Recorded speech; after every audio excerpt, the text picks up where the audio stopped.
Hello guys, welcome back to happy interior by Reshma Giri. So guys, आज का जो blog है वो बेसिकली प्रोसेस है फाइबर आर्ट का और सिफोरेक्स आर्ट का। बिकॉज अभी तक मैंने चैनल्स में जो भी डाले थे वो शॉर्ट्स डाले हुए थे एंड इंस्टाग्राम में हमने उसके रील्स डाले हुए। सो गाइस, अगर आपने मेरे इंस्टाग्राम पेज को भी अभी तक फॉलो नहीं किया, so you can follow that page too, because वहाँ पे हर एक प्रोजेक्ट के डेली बेसिस पे रील्स जाते हैं। सो आपको और ज़्यादा इन्फॉर्मेटिव टिप्स वगैरह उसमें मिल सकते हैं। And so let's back with the topic. हमारा जो प्लान कर रहे थे ये प्रोसेस वाला वीडियो।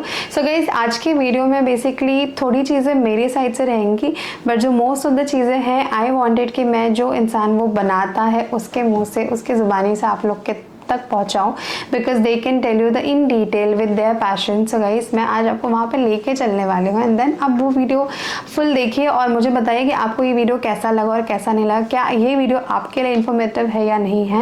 एंड गाइज, अगर आप भी प्लान कर रहे हो आपके घर में इस तरह का कोई भी art, so you can contact us for the interior as well. So there is our link and a website details where you can DM your text whatever you are planning interiors.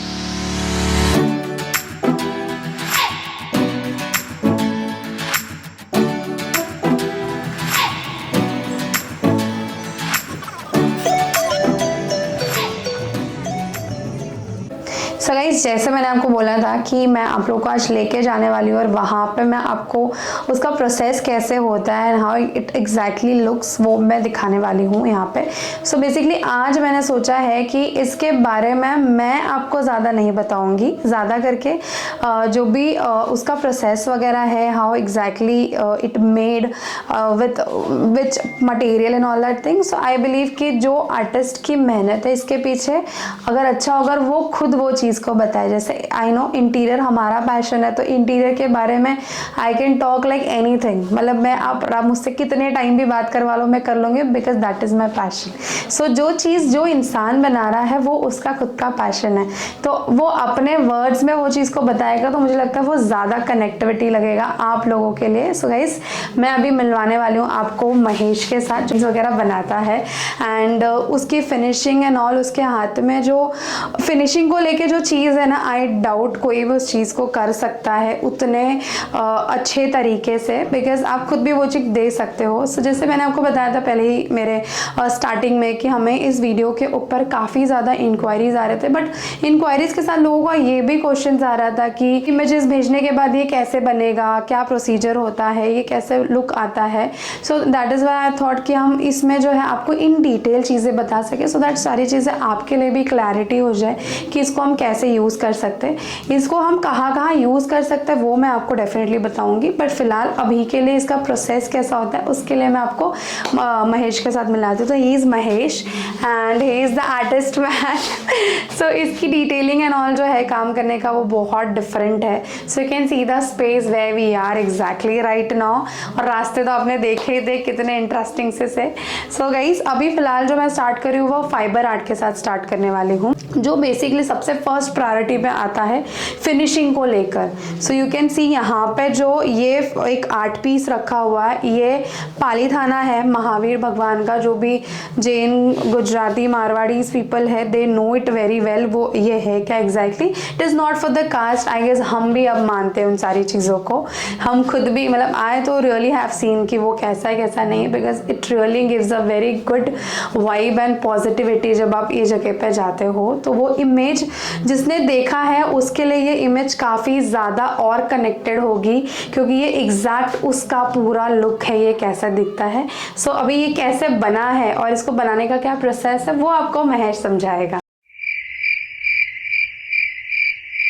Madam ने जैसे आपको बताया कि ये जो पालीताना है, ये Palitana final product अभी आपके लिए दिखाने के लिए रखा है, लेकिन इसका प्रोसीजर एक्चुअली क्ले वर्क से चालू होता है। कोई भी इमेज जब भी होता है तो उसको पहले क्ले में अपने को बनाना पड़ता है, वो बनने के बाद उसके ऊपर POP से अपने को साँचा मारना पड़ता है। POP गीला करके उसके ऊपर अपन डालेंगे तो उसका निगेटिवली अपने को रिजल्ट आता है, वो ही अपने को आगे जाके फाइबर के लिए काम आता है। तो जैसे कि मैं आपको अभी इसका नहीं दिखा रहा हूँ, लेकिन उसके अकॉर्डिंग दूसरा अपना है, वही उसमें मैं आपको दिखाता हूँ। तो ये है क्ले। तो जो भी अपना काम होता है वो ये क्ले में पहला अपने को मॉडल बनाना पड़ता है। ये मॉडल बनने के बाद या तो POP में आप डाई मार सकते हो, या फाइबर में डाई मार सकते हो, या रबर एक लिक्विड आता है उसमें ही मार सकते हो। ये आपको दिखाने के लिए मैंने तीनों प्रोडक्ट रखा हुआ है, ये पीओपी का है, ये रबर का है और ये फाइबर का है, और ये उसका मेन इमेज है निकला हुआ पर। अभी ये तीनों का मैं आपको प्रोसीजर बताता हूँ। पीओपी में क्या होता है कि डायरेक्टली अपना जो भी प्रोडक्ट है वो उभर के अपने को इसमें आता है निकल के, लेकिन रबर में क्या होता है, रबर में ये रबर जैसा अपना ये होता है वैसे वो स्ट्रेचेबल आता है, तो इसमें भी कोई भी प्रोडक्ट अगर अटकने वाला रहेगा तो इसमें से आसानी से निकल जाता है वो रबर अपने को स्ट्रेच करेंगे तो। और जो रिलीफ काम रहेगा हल्का सा हल्का, उसमें अटक कोई ज़्यादा नहीं रहेगा, तो वो फाइबर के ड्राइव से ही निकल सकता है। अगर ज़्यादा कोई अटकने वाला प्रोडक्ट रहेगा तो उसके लिए आप उन पार्ट में डाई प्रोसीजर कर सकते हैं, क्योंकि वो अटक जाता है तो टूटने की संभावना ज़्यादा रहता है। उसके बाद ये तीनों होने के बाद अपन क्या करते हैं, फाइबर का प्रोडक्ट अगर अपने को निकालना है तो वो केमिकल आता है, वो केमिकल प्रोसेस करके इसमें डाल के वो फाइनल प्रोडक्ट अपने को निकलता है, जैसे कि ये निकला है अभी। जैसा आपने देखा उन्होंने जिस तरीके से वो ब्रीफ किया, so you can see that thing उनके एक्सप्रेशंस में कि वो इस चीज़ को लेके कितना ज़्यादा पैशनेट है और वो किस तरीके से उसे बनाते हैं। सो अभी जो इन्होंने ये साँचे की बात करी थी, तो बेसिकली मैं यही साँचा आपको दिखाना चाहती थी, बट इसकी जो साइज़ है दैट इज़ ऑलमोस्ट 64x36 की साइज़। सो इसका जो साँचा है वो हमने पीओपी में बनाया हुआ है, तो ये काफ़ी ज़्यादा हैवी है, जो मैं फ़िलहाल आपको यहाँ पर दिखा नहीं सकती, बट हाँ एक साइड में आपको दिखा सकती हूँ वो कैसे लगा हुआ है वहाँ पे, यू कैन सी। सो ये काफ़ी ऐसे मतलब पूरा बम्बू वगैरह डाल के उसके ऊपर पीओपी की पूरी परत चढ़ा के फिर बनाई हुई, तो ये काफ़ी ज़्यादा हैवी हो गई है, इसलिए मैं आपको वो नहीं दिखा सकती। बट हाँ जो साँचा इन्होंने अभी बात करी, वो साँचा के बगैर ये पूरा इमेज कंप्लीट नहीं होगा ऑफ कोर्स, बिकॉज ये जो हमने एक गिरनार के बारे में बताया, जो पालीताना इनका है शत्रुजन का जो मेन है जैन मारवाड़ियों के लिए। सो इनका ये जो महावीर भगवान है उनका ये साँचा है जो यहाँ पे लगेगा, और फिर ये इमेज जो है प्रॉपर कंप्लीट होगी। तो यू कैन सी ये साँचे में इसका लुक कैसा है, और जब इसको थोड़ा सा सैंडिंग एंड ऑल करके इसको फिनिशिंग दिया जाता है तब इसका लुक किस तरीके से आता है। कलर फिनिश होने के बाद इसका लुक कैसे आने वाला है वो मैं आपको इमेज दिखा सकती हूँ अभी, और कंप्लीट होने के बाद इसका फुल वीडियो अगर आपको देखना है तो वो आपको मुझे डीएम करना होगा कि yes you are interested to see such kind of products जो आपके लिए काम आ सकता है। बिकॉज आजकल हम मूर्तियाँ लेते हैं, फ्रेम्स लेते हैं जो काफ़ी ज़्यादा एक ऑफकोर्स काफ़ी ज़्यादा एक ओल्ड स्टाइल हो चुका है चीज़ों के लिए, बट ये कुछ ऐसी चीज़ें होती है जो हैंडमेड होती है, जो काफ़ी ज़्यादा नेचुरल चीज़ें दिखाती है, काफ़ी ज़्यादा 3D वे में दिखाती है कि वो एक इमेज जो है काफ़ी अलग सा व्यू दिखाई देता है। इसके अंदर वी हैव ऑप्शंस ऑल्सो कि आप इसके पीछे जो है लाइट भी लगा सकते हो, जैसे आप देख सकते हैं ये जो सारे छोटे छोटे झरोखे दिखाई दे रहे हैं आपको, ये अगर पीछे अगर आप इसकी प्लाई की पैनलिंग करते हो और उसके अंदर लाइट देते हो तो you can see the light also, जो आप इमेज में देख सकते हो कि लाइट के साथ ये कैसा दिख रहा है। और अगर आपको प्लाई की पैनलिंग नहीं करनी है तो इसके पीछे आप नॉर्मल एक्रेलिक शीट लगा सकते हो जिससे लाइट ट्रांसलूटेड होती है, देन उसके बाद भी काफ़ी ज़्यादा लाइवली लुक देता है। सो ये बात हो गई हमारे फाइबर आर्ट की। अब मैं आपको दिखाने वाली हूँ Siporex art. So guys now we are back with the second wall panelling जो सिफोरेक्स की वॉल पैनलिंग होती है। सो ये वाली जो वॉल पैनलिंग है ये एक्चुअल मटेरियल हमारा जो सिफोरेक्स का ब्लॉक्स यूज़ होता है बांधकाम करने के लिए बिल्डिंगों में, वही सिफोरेक्स होता है, बस इसकी लेयर कट होती है एज पर द थिकनेस, आपको क्या डिज़ाइन लेना है उस हिसाब से लेयरिंग करके उसको सीमेंट शीट पे बिछाकर फिर बाद में वो एक शीट क्रिएट हो जाती है एंड देन उसके ऊपर कार्विंग होती है उस डिज़ाइन की जो हैंडमेड होती है। सो बेसिकली अभी आप जो मेरे पीछे देख रहे हो ये इमेज, ये एक बेड की वॉल पैनलिंग है जो आप 3D इमेज में देख सकते हो। सो ये बेड की वॉल पैनलिंग के पीछे जो है सिफोरेक्स का ही आर्ट पीस किया हुआ है, एंड वो जो बेड की साइज़ है लाइक 6 फीट की जो बेड है और 4 फीट इसकी हाइट हमने ली हुई पैनलिंग के पीछे। तो ये चीज़ को हाईलाइट करने के लिए फर्स्टली आपको जो भी इमेज आप सिलेक्ट कर रहे हो उसका स्केच होना बहुत इंपॉर्टेंट है।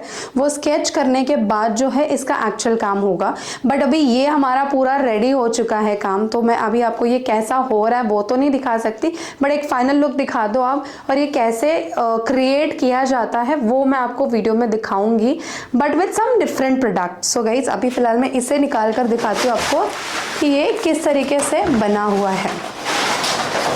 सो ये आप देख सकते हो, जूम अगर ये करे Prathamesh the camera person man वो ये जूम करके आपको दिखाएगा कि ये किस तरीके से इसके अंदर कार्विंग की हुई है। सो बेसिकली सिफोरेक्स जो आर्ट होता है गाइस, इसके अंदर आपको फिनिशिंग जो है वो रफ होती है। It is not that proper finished वाला, बिकॉज ये नेचुरल चीज़ है, एक स्टोन फिनिश्ड आर्ट है, तो इसके लिए इसके अंदर की जो फिनिशिंग होती है वो थोड़ी सी रफ बेस्ड ही होती है। इसके ऊपर आप पीयू या डिको करवा सकते हो पेंट आपके थीम के हिसाब से, तो ये उतना ही ज़्यादा और खूबसूरत सा लगेगा। पर यही है कि इसके अंदर जो सिफोरेक्स के अंदर के जो छोटे छोटे दाने होते हैं वही बेसिकली काफ़ी ज़्यादा अच्छा लगता है। जब इसके बैकग्राउंड में लाइट वगैरह का लुक आता है तो ये काफ़ी ज़्यादा रॉ दिखता है। सो आप भी जो ऐसे इंसान हो जिनको रॉ चीज़ें हाईलाइट करना पसंद है, तो you can also plan this kind of panelling for your house, because plywood के पैनलिंग के अच्छे बेटर वे में एक्चुअली ये ऑप्शन आप ले सकते हो, बिकॉज ये कुछ समथिंग न्यू है जो आप यूज़ कर सकते हो आपके लिए। एंड ऑब्वियसली इसका जो लुक और फील है आप देख सकते हो 3D इमेज में भी किस तरीके से आ रहा है। सो गाइज अभी जो मैंने आपको बताया कि इसका जो लुक है ये मैं आपको दिखा नहीं सकती कि ये किस तरीके से कार्विंग हुई है, बट हमारा अनदर एक प्रोडक्ट चल रहा है जो बेसिकली एक मंदिर के बैकग्राउंड के लिए यूज़ किया जा रहा है। सो वो बैकग्राउंड के लिए जो फ्लावर का डिज़ाइन यूज़ किया जा रहा है वो किस तरीके से काम हो रहा है वो मैं आपको दिखा सकती हूँ। So as you can see कि ये वाला जो डिज़ाइन जो हो रही है, इनकाव हो रही है, ये बेसिकली जो है एक मंदिर के बैकग्राउंड के लिए यूज़ हो रही है। So you can plan this thing for your temple and all also, because ये वाटरप्रूफ चीज़ है। इसके ऊपर पीयू और डिको होने के बाद एकदम ये प्योरली ब्लॉक हो जाएगी वाटरप्रूफ के लिए। सो you can plan something like this also temple के लिए। अगर इसमें आपको कोई इमेज बनवानी है, कोई भी फिगरिस्टिक इमेज है, जैसे स्वामी नारायण की हो गई, शंकर जी की हो गई, कृष्ण जी की हो गई, आप बना सकते हो। बट यही है कि इसके अंदर जो है आपको फेस के जो फीचर्स है वो इतने फिनिशिंग के साथ नहीं मिलेंगे। सो बस यही डिफरेंस आता है। इसके लिए बेसिकली आपने देखा होगा जो बुद्धा का आर्ट होता है वो बेसिकली इसमें होता है, बिकॉज वो काफ़ी ज़्यादा नेचुरल और स्टोन लुक देता है। So guys do let me know आपको ये कंटेंट कैसा लगा, और अगर आप इंटरेस्टेड हो कि मैं इसके लिए आपके पास और भी डिफरेंट वॉल आर्ट रिलेटेड चीज़ें लेकर आऊँ, सो आप कमेंट डाउन करके बताओ मुझे। सो इसके बाद का जो नेक्स्ट वाला रहेगा दैट इज़ MDF, जो थोड़ा सा चीप रेट पड़ जाता है कंपैरेटिवली फाइबर एंड सिफोरेक्स के। So we can plan a wall panelling ideas for that too and also brief video for that too. As you can see उसने कैसे इस चीज़ को भी बनाया हुआ है। तो यहाँ पे हमारा ब्लॉग जो है वो एंड होता है। सो आज के ब्लॉग में मैंने आपको सिफोरेक्स के बारे में बताया कि हम सिफोरेक्स को किस तरीके से यूज़ कर सकते हैं for the wall panelling, and in दोनों के अलावा भी ऑप्शंस होते हैं जो MDF में जाते हैं, MDF के कार्विंग डिज़ाइन में जाते हैं। जो CNC कट होता है वो काफ़ी ज़्यादा रेट आपको कम भी पड़ जाता है कंपैरिजन ऑफ दिस, बट अगर आप उसको भी पीयू और डिको में जाओगे तो ऑब्वियसली रेट्स में इतना ज़्यादा फ़र्क नहीं आता है, फिनिशिंग में भी ज़्यादा फ़र्क नहीं आ जाए। इस जस्ट दैट कि MDF जो है वो मशीनरी कट होता है एंड फाइबर, और जो सिफोरेक्स है वो हैंडमेड टच होता है। तो अगर आप लोग उनमें से हो जिन्हें हैंड टच वाली चीज़ें बहुत ज़्यादा पसंद है तो you can definitely plan for it. And do let me know कि आपको ये वीडियो कैसा लगा। डू कमेंट डाउन बिलो कि आपने इस वीडियो के अंदर आपको क्या लग रहा है कि ये प्रोडक्ट काफ़ी ज़्यादा इन्फॉर्मेटिव था या नहीं था आप लोगों के लिए, सो दैट मैं ऐसे कॉन्टेंट्स आप लोग के साथ लेकर आऊँ। एंड अभी तक अगर आपने मेरे चैनल को सब्सक्राइब और लाइक नहीं किया है गाइस, तो please do subscribe and like my channel, so that मैं आप लोगों के साथ ऐसे बहुत सारे वीडियो शेयर कर सकूँ। Thank you so much for watching it.